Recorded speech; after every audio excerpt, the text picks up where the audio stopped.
Hello, everybody, and welcome back to LRN, where today we react to Zak Brown's comments as he's weighed in on the cost cap saga. Some really interesting stuff to get into throughout Zak's comments. So we're going to go through them, dissect them, react to it as we go through the comments and discuss what it means and whether he should be saying this. Of course, he hasn't said this publicly. This information has supposedly come from a leaked letter. So this wasn't supposed to be public knowledge. Yet again, another leak in the world of F1, and it just shows how much of an open door the secrets of Formula One are up and down the paddock. Of course, we've had leaks from the FIA, leaks from other teams. And now, of course, Zak Brown's personal letter being leaked. Not sure who the recipient of this was meant to be, whether it would be the FIA, other team owners, whether it was a general discussion. I'm not sure. But this is a leaked letter. So we're going to go through the comments that Zak Brown has made and sort of, again, what they mean, whether we agree with them, whether he's gone far enough, what the situation is, and what it could potentially mean, of course, for Red Bull, who, as we know, are the team that have breached the cost cap as per what we understand at the moment. Going into the to this weekend's Grand Prix, I must say I was hoping that by now we'd have a conclusion to the cost cap saga, that we would know by now what the situation would be, what the punishment would be, what the official overspend was, so that we'd have official figures based on the FIA's investigation and published report. We have not had that yet, but we have had comments still coming out from different team owners, not just Zak Brown, but he's the key one. He's the one we're going to talk about, asking again and again for punishments, clear punishments, severe punishments to be made of Red Bull to ensure that future cheating doesn't become the norm, to ensure the cost cap isn't made a mockery of, because if it isn't severe, other teams will be following suit. Other teams have already said that if it turns out it isn't a severe punishment for breaking the cost cap, then basically why would anyone stick to it, right? So they need to do something.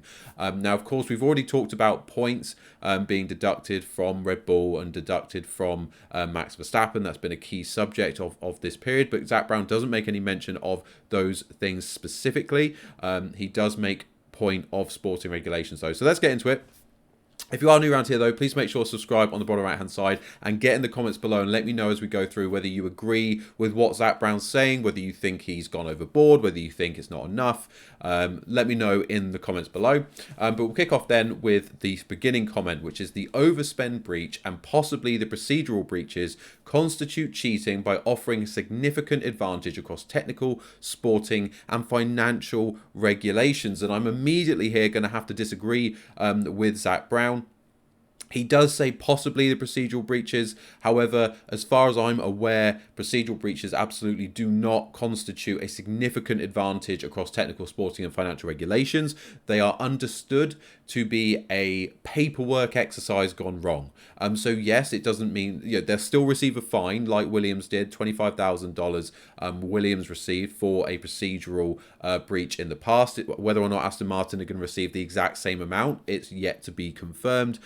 But it is not understood to constitute a significant advantage across technical, sporting, and financial regulations, unlike the minor breach by Red Bull, which absolutely is understood to constitute those things. So I just want to differ out there between Red Bull and Aston Martin. Aston Martin have not gained a significant advantage by having a procedural breach. So just slight disagreement there with Zak Brown's comments, but we'll carry on.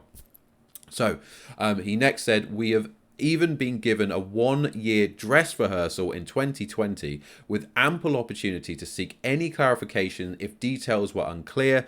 So there is no reason for any team to now say they are surprised. So what he's basically saying here is Red Bull, along with all the other teams up and down the paddock, knew what it was. They'd already practiced going through the regulations. So basically, they went through a dry run of how the regulations would be applied, using whatever the spend was and going through a practice investigation with the teams based on their 2020 spend before the regulations came into place. So it will have been, this is how you submit all of your paperwork. If your spending was once the regulations come in place, if you were to have spent what you spent in 2020, this would be the repercussions, this will be the process, this is what happens.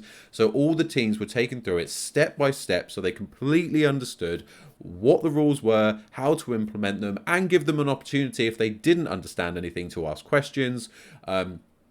to reiterate certain facts, and to make sure they went into the new regulations, financial regulations, completely clear on what the expectations were, what they could and couldn't get away with, and what they could spend on and what would go towards the budget, and of course how to correctly, obviously Aston Martin have fell foul of this, but how to correctly then file all of the required paperwork and legal terms required to ensure they don't fall foul of any procedural issues. So all of that was covered back in 2020 for all of the teams, and they were given an opportunity to have a dry run and learn the process prior to the new regulations. So it isn't the case that they've gone into a new year completely not knowing what's going on and therefore it's taken them by surprise. That is absolutely not the case. So really key details there pointed out by Zak Brown. Next up, he said, the bottom line is any team who has overspent has gained an unfair advantage both in the current and following year's car development. Again, another key point. The regulations are not changing into next year. So any massive benefit they've gained from overspending, obviously last year when it came to their design of this year's car, is going to benefit them again into next year. Because anything they spent last year, it was included in the budget as they were putting money in towards this year's performance for 2022. So that will again benefit them into 2023. And of course, that doesn't change the fact that they obviously benefited massively from the overspend in 2021 by being able to bring additional upgrades to the car as well. So they will have a continual impact in terms of the improvement they get in their car, in their current car, and of course in the previous car for Red Bull that won them the Drivers' Championship with Max Verstappen. So again, another key point there by Zak Brown. So next up, he said, we don't feel a financial penalty alone would be a suitable penalty for an overspend breach or a serious procedural breach. So again, I think some additional clarification on the procedural stuff needs to be provided, because clearly, at least what I've read previously, it was very clear that procedural was paperwork based. It didn't constitute breaking the cap, and it didn't constitute a sporting advantage. It was very much, as it says, procedural. So interesting that he's saying serious procedural breach. So I would maybe like to know some more information. And again, when we get the FIA report, we'll learn more, not just about Red Bull, but about Aston Martin as well, and what exactly they did that caused the procedural breach. And therefore, we can come to some more conclusions around what constituted if it was a serious procedural breach. But as far as I'm aware, that would only surely dictate what fine they received. Again, there's no sporting advantage from what we know. So it shouldn't lead to anything other than a fine for Aston Martin. But we'll keep an eye on that one. But the point for Red Bull is that it shouldn't be just a financial penalty. There needs to be repercussions for the ongoing sporting advantages that they are receiving. And then he goes into detail about how that could be done to help bring them back down towards the other teams that they've gained an advantage in front of. So he goes on to say there clearly needs to be a sporting penalty in these instances as determined by the FIA. So of course it is up to the FIA to determine what those punishments will be and how they will be administered to the individual teams, whether it be for procedural or a minor breach in the case of Red Bull. We suggest that the overspend should be penalised by way of a reduction to the team's cost cap in the year following the ruling, and the penalty should be equal to the overspend plus a further fine, i.e. an overspend of $2 million in 2021, which is identified in 2022, would result in a $4 million deduction in 2023, so basically a $2 million fine, because that's how much they went over by. So you're fining them exactly what they went over by. So they're paying back the money they've overspent, essentially. So they've got a double penalty. And then also you're reducing what they can spend on their cost cap by $2 million. So by going over by 2, they're being charged 4. One of them will affect them sportingly, one of them will expect them financially. That's the way that he's presenting that as an option, and I don't think that's wrong. I think that absolutely is a decent suggestion of one of the ways that Red Bull could be punished. Of course, separate to the points debate that we've already had. I think when you look at the details above the points debacle or the points debate, what else needs to happen? I think that's a really good suggestion. I think they pay as a fine whatever it is they've gone over by. You could argue that maybe they should pay more just to make an example of them, but I think what he said in principle is good. Charge them for the 2 million or whatever it is they've gone over by, if it is $2 million, and then charge them again by reducing their cost cap for the following season and making sure to do it in the next year, because they've already benefited this year. They've already won both titles, right? Even if they don't win it this weekend in Austin for the constructors, they are going to win both championships. So key thing is make sure that it impacts what they can do next year, which will essentially be 2 years down the line, of course, from the season that they've actually gained from initially with the 2021 championship win.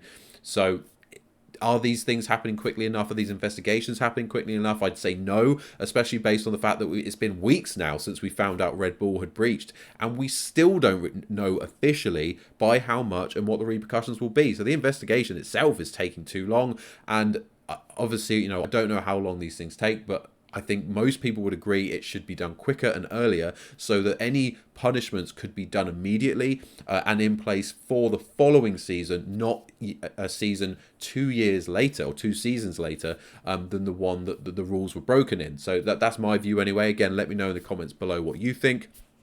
But Zak Brown goes on to add even more comments to this. So he goes, in addition, we believe there should be minor overspend sporting penalties of a 20% reduction in CFD and wind tunnel time. So massively that would impact any team that breaches, because the wind tunnel and CFD time is massive when it comes to how you develop the car, and therefore what you learn about your initial designs, how well they're going to perform, and especially in the case of Red Bull, of course, the car they've designed this year has been absolutely unstoppable, been absolutely brilliant, right? And obviously Adrian Newey at the head of that. So if they had 20% less time in the tunnel, that would massively impact their ability to continue developing further and further. And of course, to cut the teams below them, who already would have more wind tunnel time and CFD time than them because they finished further down the grid, would get a massive chance to catch up to Red Bull, using and making the most of that wind tunnel time to close the gap to Red Bull. We finally get that close championship fight that we're all after. And to me, as just an F1 fan, I think that makes complete sense. And absolutely, it constitutes another good way to punish Red Bull or any team in the future as well. This isn't a one-season thing. It absolutely could be any team in the future, whether it's Mercedes, McLaren, Alpine, doesn't matter. If anyone else does it in the future, goes over by the same amount as Red Bull, rumours of course to be around $2 million or more or less, we need to have a clear structure to what the penalty should be. And all of these listed by Zak Brown so far, to me, make complete sense. And they should be held consistently when if other teams also break these restrictions moving forward.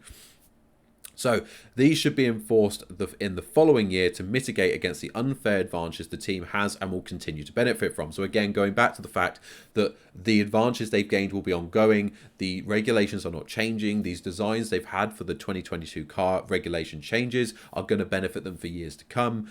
So it's important that we actually impact them in a way that's going to be meaningful. So you have to aim it at the following seasons where it's a full year, rather than, of course, the last few races of this season where it's just not going to impact them at all. Even if you took away any money from them this season, it would make no difference. Even if you banned them from a Grand Prix for this season, it would make no difference. They're winning both championships. So make sure that we go fresh into the next season and give other teams a chance to catch up for the fact that Red Bull have had an unfair advantage in this instance. And he also went on to explain that an extra spending of just 1.76 million can have as much as a 50% upgrade to a car's performance over the season. And if you consider that, and that was £1.76 million. So obviously, if we're looking at a $2 million overspend by Red Bull, we'd probably say what, £1.6 million, £1.7 million in terms of dollars. So that will constitute maybe what, if it's a 50% for 1.76 million, let's say 45% upgrade in terms of the car's performance over that season. That's massive. That's absolutely massive. So that's obviously for the 2021 season. And remember, Verstappen only beat Hamilton by 8 points. And if you're constituting that car, let's go further down that scale. Let's even say it was a 30%, 35% benefit for Verstappen's car over the course of the season.